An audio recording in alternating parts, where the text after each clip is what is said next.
Hello everyone, once again I am with a video of a poem about sari, which is a favorite outfit of Indian ladies.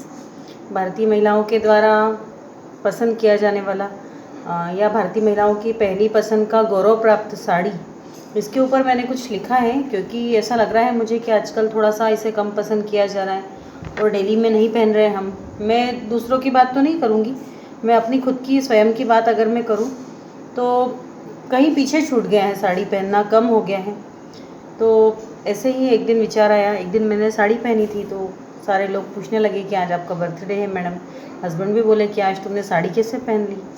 तो मुझे ऐसा लगा कि कहीं कुछ छूट गया है। हमारी जो संस्कृति, एक विवाहित स्त्री की पहचान साड़ी, उसे हमने पीछे छोड़ दिया है। कंफर्ट लेवल कह लें हम अपना, या फिर आउटडेटेड हमने खुद ही बना लिया उसका एक क्राइटेरिया कि यार कंफर्टेबल नहीं लगता है।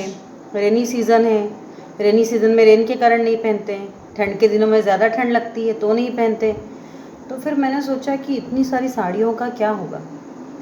तो फिर मैंने एक कविता ऐसे अक्सर विचार आते रहते थे तो उसे मैंने कुछ लिख ही लिया। Finally I have got it.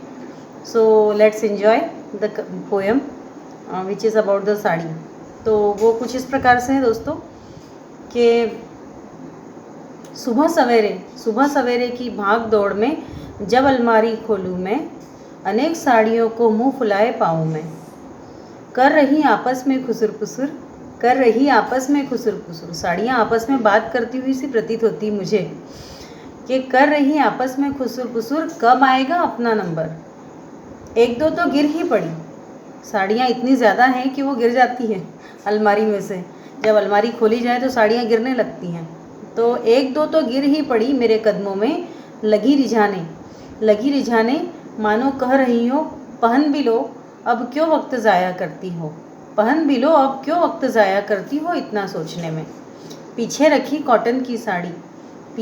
Cotton की साड़ी चुपचाप मुस्कुरा रही थी। करो तुम ही ऐसी चमचागिरी अपनी सखियों को समझा रही थी। जानती हो नहीं पहनी जाओगी, क्यों अपनी व्यथा सुना रही हो। अभी अलमारी और साड़ी बैग ही आशियाना अपना, क्योंकि प्लाजो, जीन्स और लेगी कुर्ता ने काटा है पत्ता अपना। अब हमें पहनने में शर्म सी आती है और साड़ी पहनने वाली बहंजी कहलाती है। तीज त्योहारों पर ही हम थोड़ा सम्मान पाती हैं, क्योंकि तीज त्योहारों पर ज़्यादातर महिलाएं साड़ी पहनती हैं। तो वो कह रही हैं साड़ियाँ कि तीज त्योहारों पर ही हम थोड़ा सम्मान पाती हैं और एक बार पहनकर फिर संदूक में रख दी जाती हैं।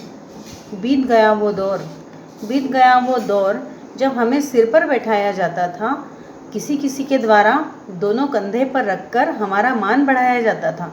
आपने देखा होगा कि कुछ महिलाएं ऐसे दोनों तरफ शोल्डर पे पल्ला करके रखती हैं, ऐसे करके रखती हैं। तो वो साड़ी कह रही है कि किसी के द्वारा दोनों कंधों पर हमें रखकर हमारा मान बढ़ाया जाता था। कहीं यूँ न हो जाए कि आने वाले समय में हम तस्वीरों में कैद होकर रह जाएं। साड़ियों को असुरक्षा भी है कि कहीं वो गुम ना जाए, सिर्फ तस्वीरों में ही ना रह जाए।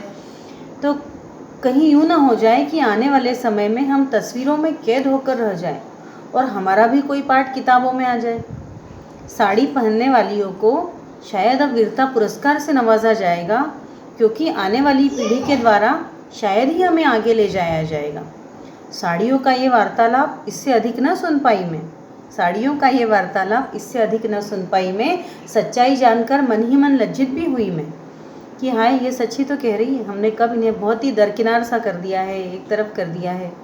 दुख भी हुआ कि इतना पैसा हम लोग लगाते हैं साड़ियों में लेकिन पहनते नहीं हैं। तो फिर मैंने सोचा कि चुनकर एक सुंदर सी साड़ी हुई पहनकर तैयार, मन ही मन मुस्काई और सखियों से बहुत सी तारीफ़ें भी बटोरी। और मुझे लगा कि आज हार नहीं ये जीत है और साड़ी तो हर भारतीय नारी की पहली प्रीत है। धन्यवाद।